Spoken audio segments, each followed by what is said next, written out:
भगवान श्री कृष्ण को प्रसन्न करना है तो कीजिए इनका जप।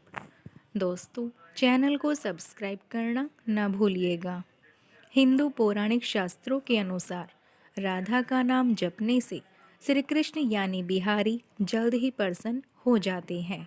श्री कृष्ण की प्रसन्नता के बाद किसी भी व्यक्ति के लिए सुख समृद्धि के सभी द्वार खुल जाते हैं। श्री कृष्ण और राधा अपने अटूट निस्वार्थ प्रेम के कारण ही सच्चे प्रेम के प्रतीक माने गए हैं।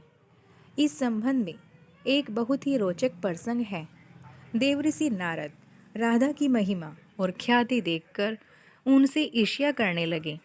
इसी ईर्ष्यावश में श्री कृष्ण से राधा को दिए गए महत्व को जानने के लिए उनके पास पहुँचे। जब वे श्री कृष्ण के पास पहुँचे तो श्री कृष्ण ने नारद जी से कहा कि मेरे सिर में दर्द है। तब देवऋषि ने कहा, प्रभु आप बताएं मैं क्या कर सकता हूँ जिससे आपका सिर दर्द शांत हो। श्री कृष्ण ने कहा, आप मेरे किसी भक्त का चरणामृत लाकर मुझे पिला दो, उसी चरणामृत से मुझे शांति मिलेगी।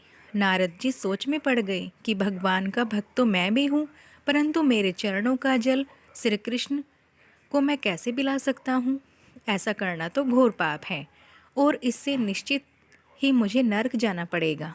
यह सोचते हुए वे देवी रुक्मणी के पास पहुँचे और श्री कृष्ण की वेदना कह सुनाई। रुक्मणी ने भी देवऋषि नारद की बात का समर्थन किया और कहा कि प्रभु को अपने चरणों का जल पिलाना घोर पाप है।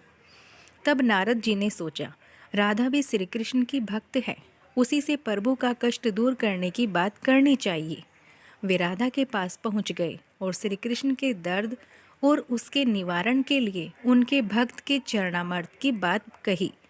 राधा ने तुरंत ही एक पात्र में जल भरा और उसमें अपने पैर डालकर वह पात्र नारद जी से देते हुए कहा कि मैं जानती हूँ ऐसा जल श्री कृष्ण को पिलाना बहुत बड़ा पाप है और मुझे अवश्य ही नरक भोगना पड़ेगा, परंतु मेरे प्रियतम के कष्ट को दूर करने के लिए मैं कुछ भी कर सकती हूँ।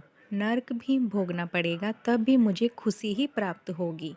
यह सुनकर देवऋषि नारद की आंखें खुल गई कि देवी राधा परम पूजनीय है। वे प्रभु श्री कृष्ण की सबसे बड़ी भक्त है। इसी वजह से भगवान श्री कृष्ण राधे राधे के जप से तुरंत ही प्रसन्न हो जाते हैं। तो फिर नारद जी भी राधे राधे का जप करने लगे। दोस्तों, वीडियो अच्छी लगी हो तो कमेंट कर ज़रूर बताइएगा। चैनल को लाइक शेयर और सब्सक्राइब करना ना भूलिएगा। Thanks for watching. बाय।